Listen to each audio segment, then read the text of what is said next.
Hello and welcome to the channel of the Female Entrepreneurship Lab, brought to you by the Faculty of Economics and Business Administration of Sofia University. In this episode, we'll explore the story of a remarkable student-led project that evolved into an impactful company and that focused on the production of renewable energy sources that bringing lasting social and economic benefits for underperformed markets.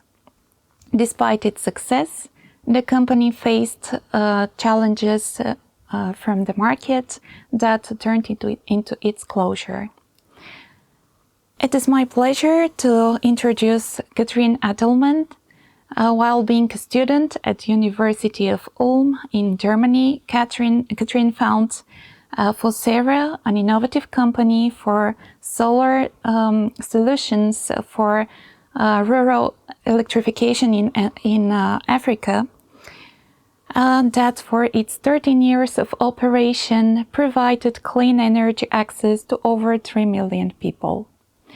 From technical challenges to entrepreneurial hurdles, Katrin's story is an evidence that with resilience, vision and dedication, it is possible to build a meaningful startup company in the energy field.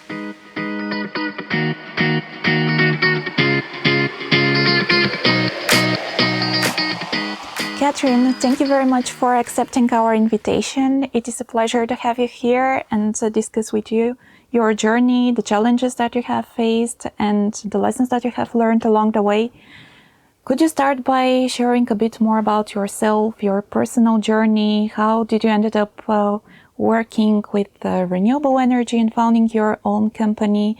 And how being a student at the University of Ulm shaped your vision and approach? Yeah, thank you very much for having me here. I'm very honored that I can participate here in this program. So my name is Katrin Adelmann. I'm an industrial engineer, and I have started 13 years back Fosera. Fosera was a company who has developed small solar home systems for people who did not have yet access to the grid. So basically small solar panel, batteries and lights. And I've started that company while I was still a student at the University of Applied Science in Ulm. So how did it all came to start? Back at that time, solar panels, it was in 2011 actually, solar panels started to become really a mass product and therefore very, very affordable. On the other side, there was also a lot of research happening in battery technology, especially with the whole movement to electromobility, and also LED products became really affordable. And from those three components, affordable solar panels, new battery chemistry, and cheap LED lighting, you could build for the first time a very high quality, long-lasting solar lighting device. And this is also what I did for one of my lectures. So the topic was that you have to design your own solar device, and I built a solar-powered street lamp. And in another course, I had to write a business plan, and I thought, well, what do I write my business plan about?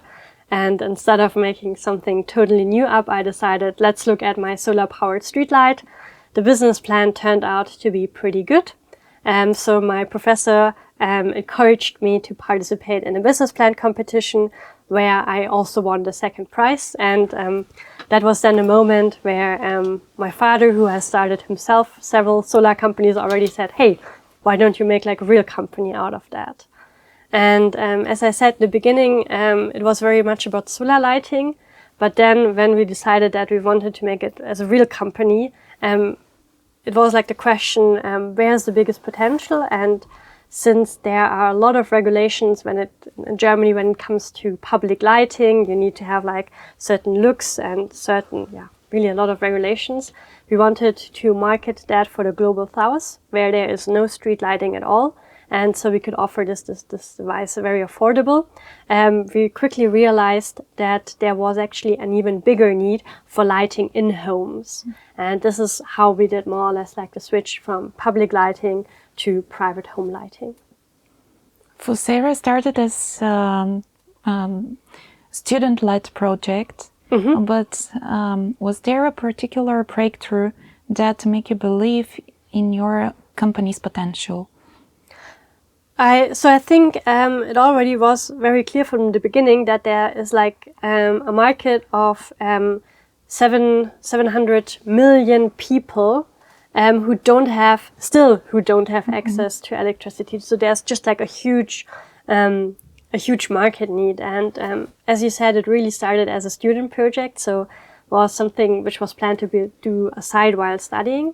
But quickly after we started the company, we got like one very big contract with a new client, and our factory, where we had at that time 11 people, suddenly exploded to over 100 people. And that was like also the time where it switched from being a student startup, so doing it part-time, to more or less focusing mainly on the company and then somehow trying to finish your studies at the same time. What were some of the biggest technical or logistical challenges that you have faced for providing solar energy to rural areas? How did you find this balance between innovation and affordability, especially when it comes to working with customers with limited financial resources? So I would say in the whole market, the biggest breakthrough was clearly pay-as-you-go. So pay-as-you-go is a financing mechanism which provides the solar home system together with a microcredit. Because what you need to know that our end clients, they already spend around 15 euros each month for candles, kerosene, dry cell batteries. And this money is basically gone each month because, you buy the candle, you burn it, and then you need to buy a new candle next month. And pay-as-you-go offers the system together with a microcredit.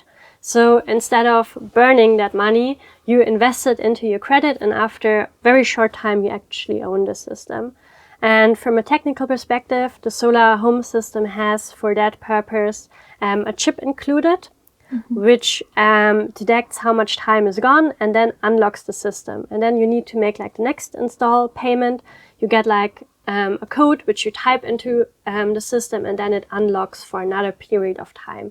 And so more or less you bring like the financial abilities of the user together with this technical product, so you make it a lot more affordable. And let's mention how short is this period for payback? So when you look there at the financials, $15 is what people currently spend on those inferior energy sources. A solar home system is costing roughly 100 euros. So if you bring those two numbers together, you see already that in a very short time the system can be repaid. And for the smallest systems which we have sold at Fosera, they have been paid off after like 6 months to 1 year. And for the bigger systems, where you could also have like a TV, it was in the range of 2 to 3 years. So really very short time. At Fosera's peak, what was the typical day like for being a CEO of your own company? So at the peak time, it was a lot about having meetings. So I think I would come to the office, have first a quick catch up with the factory in Thailand, how things are going there, what are the challenges, what do we have to do. Then having also a lot of internal meetings with the different departments of our company, having meetings with people who have provided financing to the company, investors, or also stakeholders. So I think I spent most of my times having meetings. And I think this is also something very typical. If you run your own business, you always have to focus on the parts which are not working so great at the moment, or where there's right now a challenge, because everything which is running smoothly is none of your business. You have people who are taking very well care of that. You have to make sure where are things not working so well, and there you have to be present and improve them. What are the specific qualities or skills you developed as being an entrepreneur? And did you develop such which you didn't even realize that you needed at the very beginning?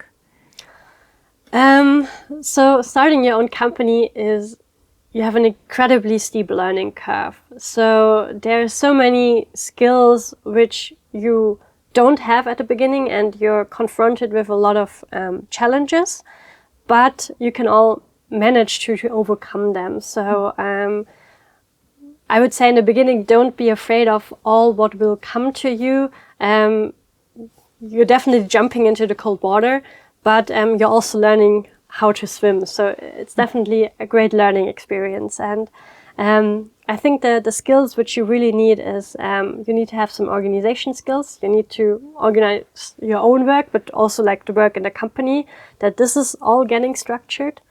You need to have good communication skills, because you need to communicate with your team. You need to communicate with customers. You need to communicate with people who are providing you monies, investors, with your shareholders. So you're communicating, you more or less like all those communication and information strings are coming together at your desk, and you need to take care for that. Then I think also a very important skill is about resilience, because as I said earlier, you're taking care for all of that part which is not running well. So you somehow also have to sometimes just like sit back and consider all the things which are actually working well, because you're just like confronted with the problems. Unfortunately, you faced the difficult challenges that markets usually bring to new entrepreneurs. And so your company has to end its work. Were there initial signals that somehow indicate for this ending? And how did you read them? So the whole market for rural electrification is at the moment in an incredibly bad state, and definitely this was somehow, it didn't came from one day to another. The market in the global south always was challenging, because here in Europe, and especially in Germany, we have a very, very good social net. So whatever happens, the government will be there and provide some kind of support. So in case you're sick, there's a health insurance. If you're unemployed, there's an unemployment insurance. If there's a pandemic, government will jump in and provide some emergency financing for companies. In Africa, we don't have that. So each problem will directly hit through on the end client. And this is something which we have seen in a lot of different markets. So there was always really challenges from the market. And so we as Fosera always try to be like present in several markets. So if one country is facing a difficult time, we could still balance that out with other markets. But COVID-19 was really a global challenge, and therefore a lot of our clients and suddenly also had issues getting refinancing for the pay-as-you-go microcredits, which I mentioned earlier, that they're giving out those microcredits to people to finance their solar home system. And there was the whole state or the whole market really frozen in a time from 6 to 12 months, where it was very difficult for us to sell systems because our distributors didn't have the money to buy any systems because they didn't have the financing. Then luckily several organizations came in, provided relief funding, but of course like this period left quite some stains on the whole cash flow and financial situations of our clients. And then 2023 also this financing and relief money had to be repaid. And then the whole market shifted into a direction where it wasn't anymore about quality of systems or good service, but mainly about which solar home system manufacturer provides the longest payment terms. And we had competitors in the market who provided up to 36 months, which I don't think anymore is business. This is having very deep pockets and nothing we could unfortunately participate in. So I would say the last 2023 was a very difficult time in the market. Mm-hmm. And then you closed your company and returned back to university, but this time working for the university startup center. What are the common challenges that you see students and young professionals face while trying to establish their own business? And did you face other female-led ventures in the energy field while working as a coach?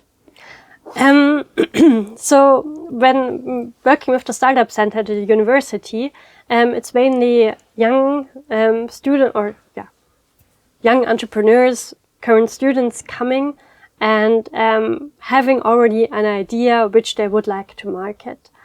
And normally how we start there is, or what I suggest to those people, that they should go out very, very quickly and really try to understand the problem they're trying to solve with their solution and product.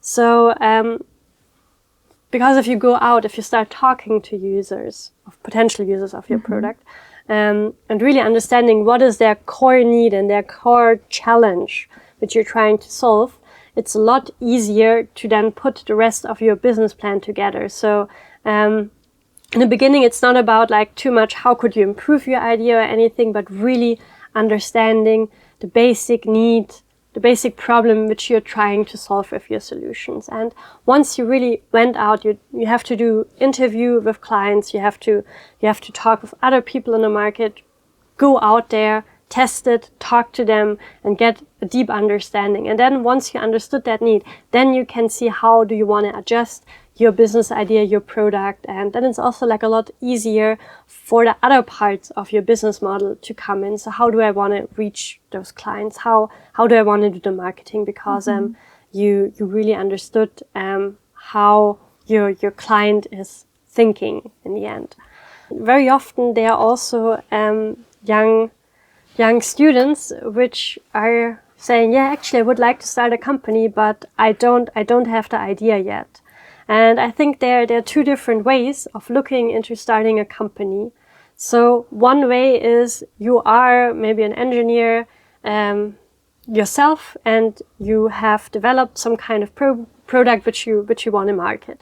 And then you need to gather a team which are helping you with the administrative part. But on the other side, it can also happen, and those can be also very successful companies, where you're coming more like from the market side. So you maybe have like a background in business administration. You're seeing a challenge. You're trying to develop a solution for that. And then you're gathering the technical experts in your team to accomplish that. And I think both of those ways are very valid solutions to starting your own company. So especially when there are women who are not engineers themselves, you don't have to be like an engineer to start a company. You can also then gather your team of engineers around you. And I think this is in general something very important, especially if you want to start a bigger company. Make sure that you have a team of people who are supporting you, because you won't be able to do anything yourself. It's not necessary to be an expert in each area. Exactly, yeah. But then, what was your team? What were your supporters? So we had Daniel, who was our CTO and who took mainly care about the product development, and I focused mostly on finance, marketing, sales, those stuff. And the second question you asked was about female entrepreneurs. We also have in the University of Applied Science in Ulm, where I work, a special program to support female entrepreneurs, because we're having, I think, the same challenge that a lot less women are doing that step to start their own company, which I think is a pity.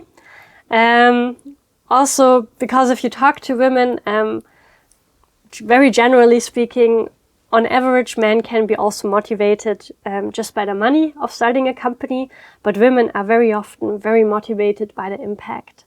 And I think this is really the beauty about having your own company. You can really implement your ideas, your thoughts.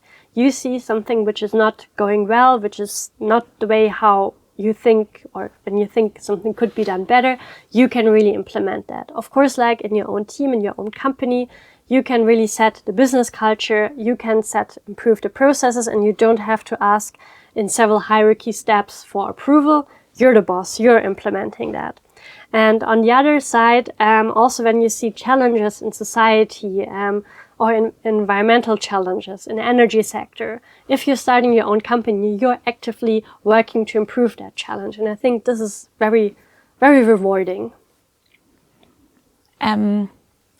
Giving all your experience up to now, does success mean something different to you compared to the very beginning of founding your company, Fosera, to now being in a role of a coach? So I believe that there are very different definitions of success. So if you, for example, look at Fosera, definitely financially wasn't very successful. We had to file insolvency, so the company had to be closed. Lots of money lost. But if you look at it from the impact perspective, we have electrified over 3 million people. 3 million people are now having electricity at home, which I think is a great benefit, and we really helped those people.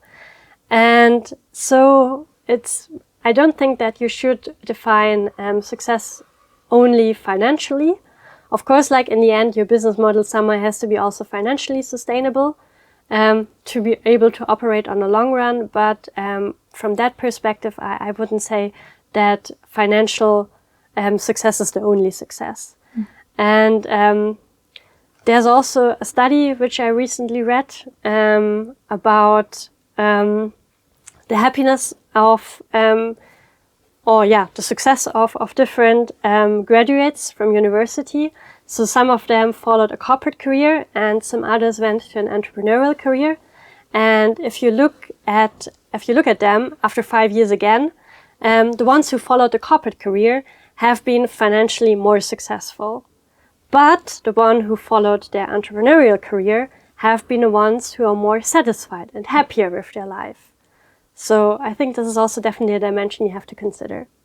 You have mentioned that you have reached 3 million people with your company, helping them being electrified.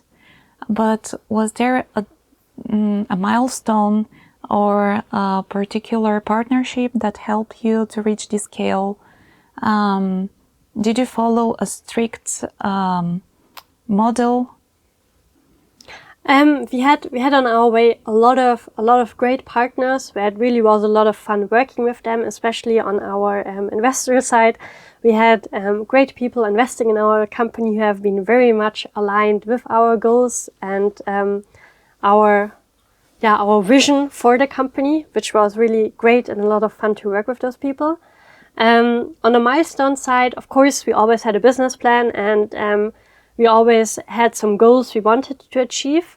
But I think especially when working in a young company and managing a young company, you have to be very agile on that because there are always things which are happening and you have to adjust your business plan and then readjust also your milestone goals. So I think it's very important to have a business plan and to have those milestones, but then you also have to adjust to the circumstances which are happening in the market.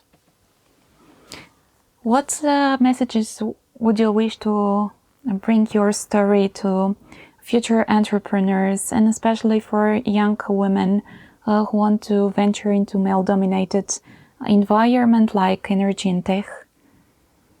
I would really suggest that you should just do it and don't be afraid.